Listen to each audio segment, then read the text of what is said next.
Hello, welcome to the Design System Governance Committee for August 2026, August 25th. I believe we have everyone here. There is a document to follow along and add stuff that is linked in the chat if you'd like to take a look at that. And I don't know, are there any other, before we get started, are there any other notes, any other orders of business?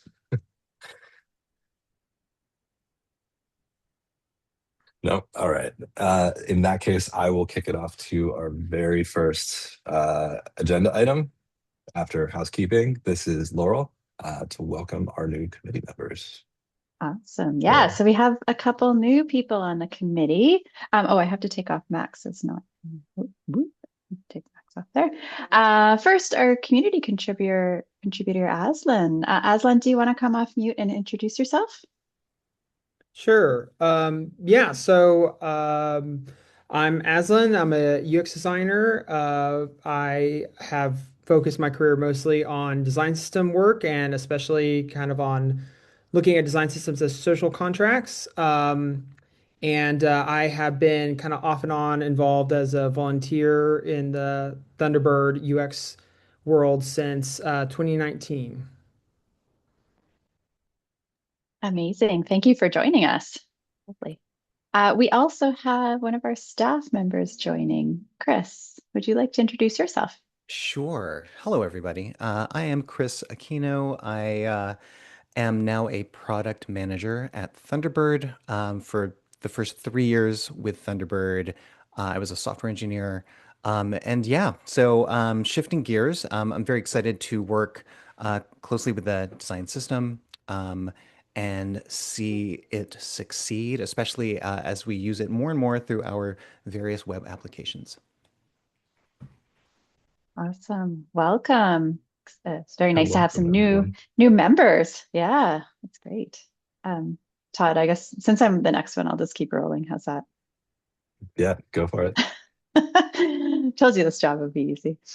Design system change log. This is for the design side only. So this just affects things that are in Figma and anything that's touching design specs that you see. So stuff in Zeppelin and some of the documentation on zeroheight that we have right now, because we really just have foundations there. We have a major breaking change for the first time. So I kind of pumped things up to version 1. So that takes us out of our early, like we're getting more mature. It's so lovely. There's a nice big 1 number. The big change was our color tokens. So there's been some major changes to the surface colors. This was to remove the blue cast that we had in there, which was a little bit of a brand decision a while ago. But considering that we would like to add some personalization colors, especially in desktop, it seemed right to make these more of a neutral so that we have that flexibility. Upon looking at it, I'm pretty sure that might affect all of our other applications as well. So it made sense to do more of a full change and not keep those blue cast colors. We still have them in some of our color styles and could bring them back when and where we need to.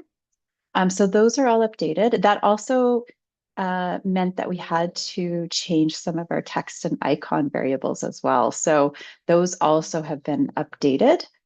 And then we removed the secondary colors, the purple, since they weren't really in use. And Martin, I noted that you called out the calendar widget, which is more of a local component. I'll have a look at that again and just to adjust it since that variable isn't there. We still have the color style, so I'll have a look at it again and just make a recommendation. It wasn't. We went through all of the components that are in the design system, so the global ones, just to see how everything was being affected by these color token updates. So yeah, so everything's been I updated. on Yeah. the calendar one, I saw that one technically didn't use it anymore in Figma. It's just that the Oh, actual implementation never got the note and still uses it. ah. Oh, okay, But that's a good catch. Okay. in-app notifications for sure uses it. I think Oh, in the okay. donation style Yeah, primarily. that's okay. We But could use probably this is one of those moments where we can lean on a color style and not the variable too. yeah, I'll have a look at those things and that'll be part of it'll be okay for now until we make those updates. And then in November when we'll do our little update pass, we'll maybe bring those things in. Alessandra, you were writing some notes in there. Please call them out. Or are you just writing the notes? Oh, never mind. You're just writing what we're saying. Just writing notes, yes. It's still early for me. I need another coffee. It's under the section called notes. Taking his So I job yes. know. very It was seriously. just, you're doing your job so well. I was like, there's something really important. I didn't really Hey, read it. And I'm I'm like, useful oh, sometimes. thank you. What a great note taker. You're hired. So under components, just noting again that we just updated with all those revised color styles. There were some minor updates to web components, so to the tooltip and then to the badge, just some minor visual changes there. One in the badge, it was the critical badge because it wasn't passing AA. And then for new, there's just a new button that's only an icon that we needed for web, so that's in there as well. And then under patterns, there were just some updates to the modal for web. It's not really affecting anything at this point, but there were just some new things there. It's really the close button on the top right-hand corner that needed that web icon button, so it has the right padding to make it a good touch target. So those are all done and updated. And that is all for the design system change log for August. Yay. Thank you. Okay, let's see. Next on our agenda is a GitHub repo update. Is this Hi, Alessandro? Is that's this me. you or Mel? Hey, Both, I think. I just added my notes first, but mine is a question proposal. I don't know if Mel, if you want to go first and give us an overview of the updates. Yeah, so I honestly don't really have a end goal or end vision for what this repo looks like. I'm more trying to get it started so we can all kind of hop on it and do whatever we need to do in order to kind of share and get the stuff through our systems. But right now, there is a PR up which I think is linked, which takes some design tokens from Laurel that were exported. I think were they exported from Figma or PenPot? No, from PenPot, because PenPot follows the W3 standard, so it should be formatted a little bit more, a little bit better than what Figma was. All there. Okay, that's what I wanted to know. Yeah, if you can point those things out, and if we need to massage it, then we'll understand what those pieces are. I massaged it a little, but Yeah. So it takes design tokens. It creates a generated CSS file. I tried the Swift plugin as well, but it seems to be a little neglected. I'm hopeful that I or someone else on our team can kind of steal some time away from the daily grind, hashtag daily grind, and kind of maybe work on upstreaming like Swift plugin and the Android plugin as well, which does not exist right now. If that is useful for those teams, which I think it probably is.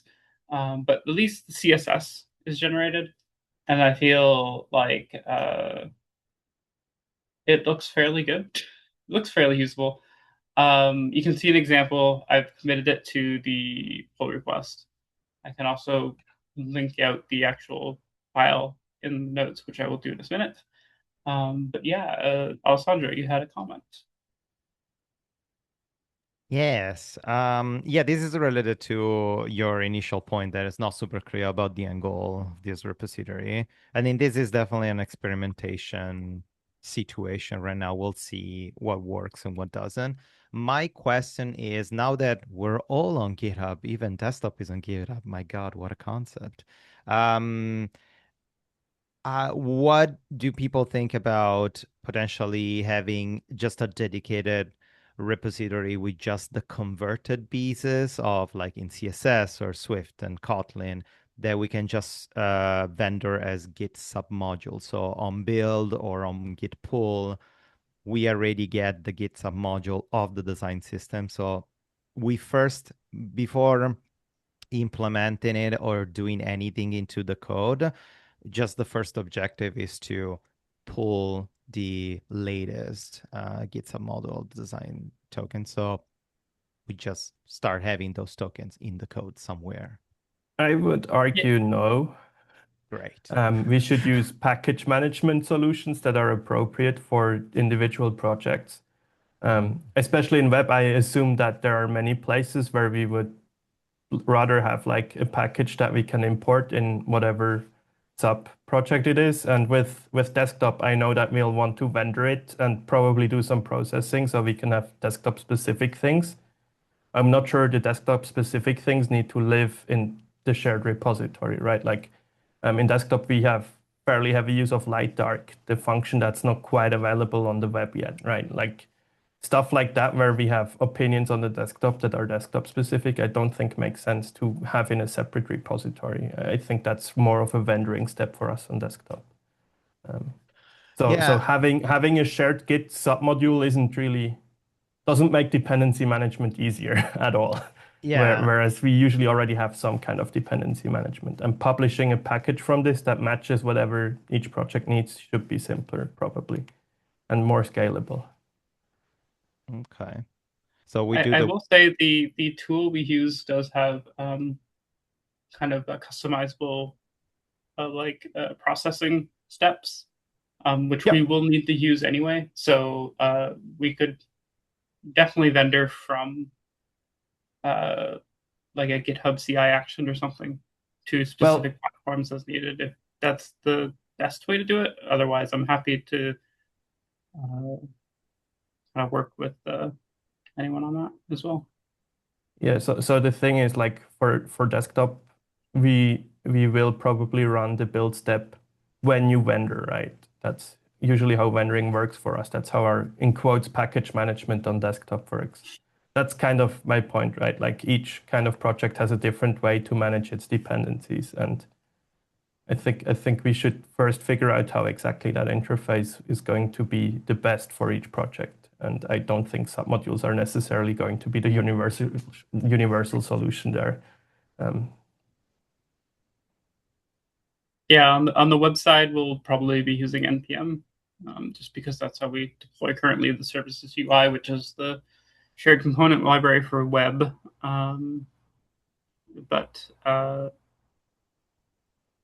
yeah, I'm happy to also work with everyone on the best way to vendor this project to their platform as well.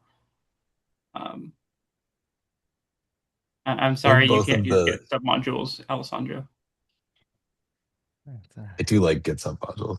I do The like it. Android and iOS side of things, and Wolf can correct me if I'm wrong, but the Bolt system is already set up as freestanding libraries, and on its Swift package manager on iOS and KMP on Android or something like that. As far as like how we would ingest the new versions, I'm not sure yet. But we would also like to put a check next to whatever the dependency management relevant to platform is what we use. Yeah. I would suggest then, okay, these are all great points. I agree. My first suggestion would be to start experimenting maybe in the next few weeks or month to just generate the list of variables. The most obvious thing is just automate the CSS list of color tokens and have that as a source of truth so we can start packaging and consuming in desktop and not having to manually update the CSS colors every time, but we just do a vendor of that list.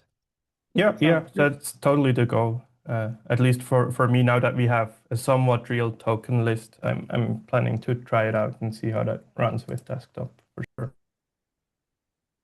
Yeah, and right now, just how the tokens are exported, they're kind of exported in a like hierarchical kind of way. So they're kind of a little more namey. But we can split them out into different files like colors.css and stuff. So if you have any suggestions on like, oh hey, or if you have like the thought that, oh hey, how this is laid out or how this is named kind of sucks, feel free to drop a suggestion in the PR and we can kind of work on the processing steps to kind of finesse it to the way we want it to end up like. And I think for Android, we would love to have just ideally in JSON that we get from the design system as a specific version. And then we take that and generate the base tokens from that via code generation, either by the script that you provided, but there's none for Kotlin. So we need to write something to generate this anyway that integrates into our Bolt design system as the baseline for all the base tokens in the beginning, and then we could explore what else we could cover. Yeah, that sounds good. This is a very exciting conversation. I'm like, yay, tokens, getting streamlined. I have another question, but it's kind of not on foundations. It's back to components and the future of us exposing components in the documentation, because right now we just have them in Zeppelin, but it'd be nice to get them on zeroheight where it's a little bit more public. So with that, like we'll have Storybook in there, but I realized that if you are writing markdown documentation with a component, if we put that into our main repo, we can connect the repo to zeroheight and expose the guidelines or whatever you've written in there. So is anyone writing markdown along with components, like how to use any documentation kind of stuff along with it? So Broader we question. use JSDoc extensions that then render in Storybook to document. Okay. Yeah, zeroheight didn't mention pulling in markdown from Storybook. They said the recommendation was to pull right from the repo. So anyways, I put let's just see here. So I put a little slide in here. And then there's a talk on it. So if anyone's curious or wants to look at this a little bit more, there's a little bit of automation that would help us for not doubling up, and also help for consistency or any updates that things are a little bit it's not, there's moments for human touch and then there's moments for automation. So it's just figuring out what works best for us. So just a light sketch, just something I was thinking about. So just wanted to surface it. Yeah.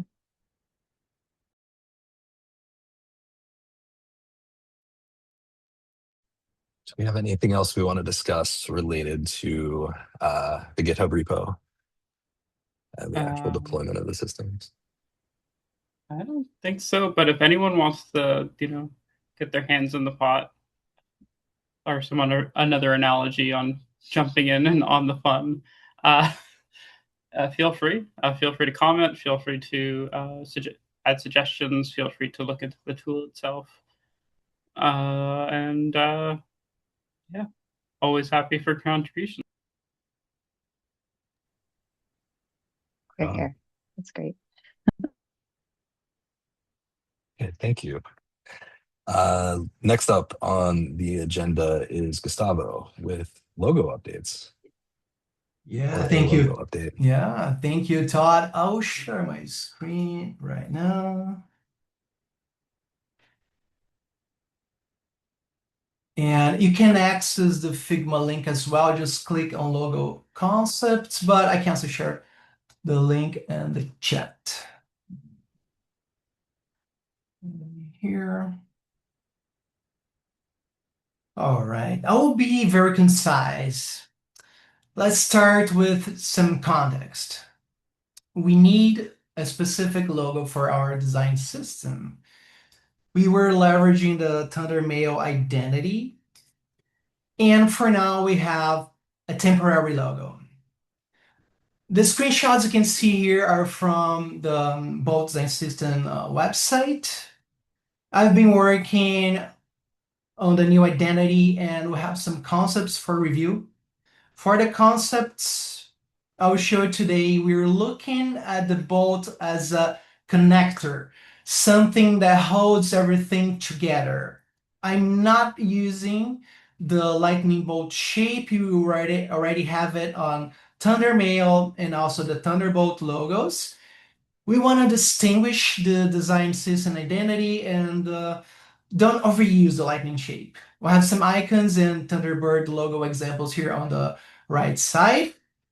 To save us time, I will quickly show some design system logos and hero banners I collected because they're very good examples to understand the relationship between the logo and the visual identity with other elements.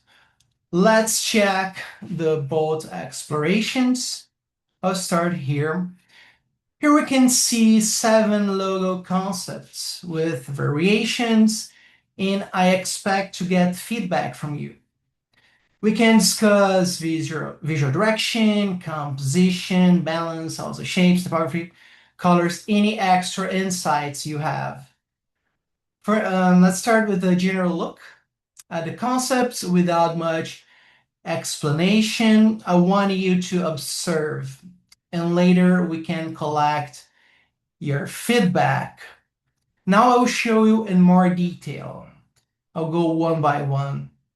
Let's start here. A1 is the integrated bolt. A2 is the integrated bolt with the border. We have B1 is the dimensional bolt in black and white. We have B2 is the dimensional bolt with a pseudo color. C1 is a flat bolt in black and white. C2 is the flat bolt in color. We have D1 is the minimalist bolt, is the one we're using as a temporary for now. D2 is the minimalist with this bright blue at the middle of O. We also have some additional explorations here. Let me go to E1. We'll have the E1 is the typographic bolt with more soft curves. And then E2 is the angular typographic bolt. The next one is inspired by the interface, is the F1 in positive. We also have F2 in negative.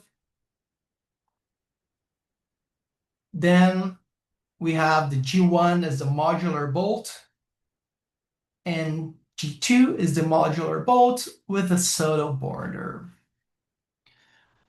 Thanks for your attention. I'd love to hear your thoughts, ideas, and feedback now. Just let me know if you want me to show a specific design again. And yeah, we can start getting your feedback. Just a heads up, when I give feedback on logos, I'm very direct. I can sound aggressive, but I'm not. All right. These are all absolutely fantastic. I love the exploration. I'm immediately drawn by the B2. I think it has a much stronger and unique identity. I really like the 3D aspect. I think it pairs well with what we're doing with the buttons and the surfaces and the shadows. We're giving that less flatness of modern web, and we're giving it to our products. We're giving that depth and a three-dimensional thing. The other logos are nice, but they remind me a little bit too much of fintech, maybe, especially the first one. There's that vibe of fintech things in general. Yeah, I think B2 is the most well balanced. It's familiar but also unique. I haven't seen this type of things too often. I would probably experiment with the colors instead of like full black. But yeah, I really like that. Awesome. Thanks for your feedback. So I'll collect everything, then I can later go to the next round of iteration. So to me, B1 looks like a stadium, like the zoom white in roof, here. and in the middle is where whatever's inside the stadium. So Yeah. just to let you know of nicknames that could happen. Anyway, and the interesting thing to me is like I don't think the light blue inserts work for me. It seems too subtle almost to like not in this one, like in C2 and D2, right? Like Oh, okay. It's almost too subtle to highlight what it's trying to show, right? It hides the hexagonal internal structure a bit too much to me. Awesome. Yeah, thanks for your feedback. for B1 export some shapes inside it, somehow representing the different components and characteristics of design system. And super valuable feedback. We'll keep in mind the thing of the like we need to preserve the silhouette and yeah. I can zoom out a little if you want to see like everything, and then just let me know which one would like me to I think check in more details. I like B1 and B2, but I find from a distance, B2 doesn't really have like a very distinguished shape. If you zoom out a bit, and obviously the logo will probably not be shown like this, um, but the kind of inner glow is too thin on B2. If we were going to go with that, for B1, when it's actually what's 100% to zoom on that, if that's Yeah, possible. Yeah, that I'm not like the inner dual color on the inner part of that um, looks good from a distance, but up close it kind of looks a little odd to me. I can't give any constructive feedback on why that looks odd to me, but I don't know if you've done explorations for that part with it being translucent or transparent in the middle or what, but that's the feedback I have, I guess. I think the white mhm. stroke in the middle and the light gray on the top, it just like makes my Maybe brain trip a little bit. okay, maybe it's too subtle. Yeah, it's a little Yeah. seeing, not seeing things, and just they blend Hmm. together. Yeah, it feels Yeah. strange. And yeah, it's a great part of the process when the next step of iteration, like looking at the logo for sure, will work on super specific details, but zooming out. And then I'll see which level of detail we can preserve, and then doing this process I can tweak and enhance contrast and adjust things. Maybe okay, I will simplify a little, maybe I will adjust the intensity so it's a little bit darker or lighter. And thank you so Yeah, much. no worries. We do have some feedback also in the chat as well. If we want to quickly Oh, go. thank you. Yeah. Oh, yeah, Aslan, do you want to speak to those or want us to call it out? Yeah. Yeah, so I'll just say, I mean, I really feel like the original is in many ways still the one that like I gravitated to even before I knew it was the original, the kind of minimalist one. Although I do think that from far away, it's hard to kind of see the bolt. But I do like the subtlety of it. And I also like the dimensional black and white one, although the gray kind of trips me up also. Mm. And I like the angular one, though the use of all caps feels a little like tool logo-ish to me. And so I would want to see it in relationship to the rest of the Thunderbirds branding because Mm. I think it's good. And I think it's very distinctive and reads really well. I would just, I think it'd be probably helpful to see like how well it gels, and the fact that it contrasts perhaps to the rest of the Thunderbird branding might also be an advantage, right? Because it might help just visually distinguish like this is the design system, which is separate from the product itself. But Awesome, thank you, Aslan. Yeah, it's always during the process of creating a logo, always try to have something that it's simple, but it's original. It's something we can distinguish from other shapes and logos, and also bring this aspect of uniqueness, balance, like complex shape, not using too much complex shapes, but bring balance to originality. Yeah, thanks a lot for your also, I think feedback. Wolf had a good comment about the A1 being close to the Google admin. When they posted that, I realized I was like, oh yeah, that's Mm, where I'm recognizing that from. interesting. Yeah, we have some other logos I used is hexagon. It was a interesting challenge to bring some, how can I make this look original and simple enough? So yeah, thanks a lot for the feedback. Great work. Wolf. Oh, Wolf, did you want to say anything? Sorry, I missed your comment there. Wolf, I put it in the notes, but Yeah. I'll copy the chat. Do I need to save the chat before the meeting ends, isn't it? I have This, all of the notes in the mm, chat or in the okay. agenda notes. Yeah, it's okay. All right. Well, thank you very much. Do you have any additional comment or feedback? Nice work. Yeah. All right.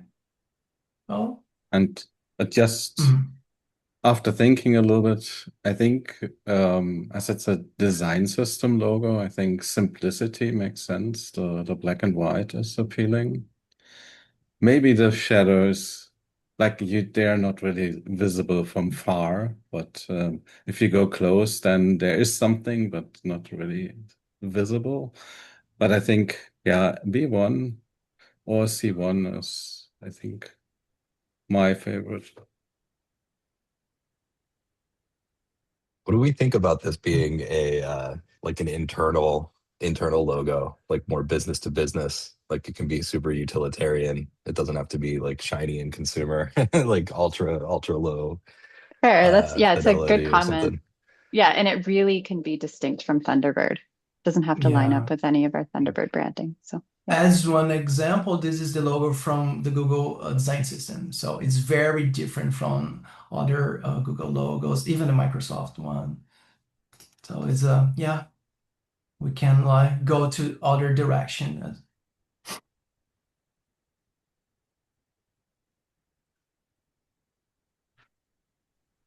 But yeah, overall, again, also good work on the logos. Overall, I think it should be probably reflective of what we're trying to aim for the services UI or for the design system as a whole. So I like the gradients. I like the kind of 3D effect there. But yeah. 3D logo in 2026. What a concept. I guess. No, I love it. I think it makes us stand out. Like we'll be there first. I agree. Yes. We'll use web GPU to render it. Just spins at a 2000% CPU usage. Yes.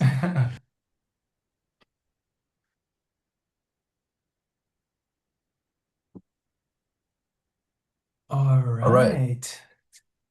Just to conclude, later we'll combine with the feedback I collected from the design review session last week. I appreciate all your feedback, and then I will work on the next round of iterations. I'll pass it back to you, Todd. Thank you, Gustavo. All right. So next on the list is community QA. It says we don't have anything this week. Is there anything else that needs to be shouted out related to community QA? No. If anyone's watching this video afterwards, feel free to drop a question in the comments in YouTube or TL Vids, and we will answer it in September. And also, join the Matrix Bolts channel as well if you can. There'll be a link to in the description. Thank you.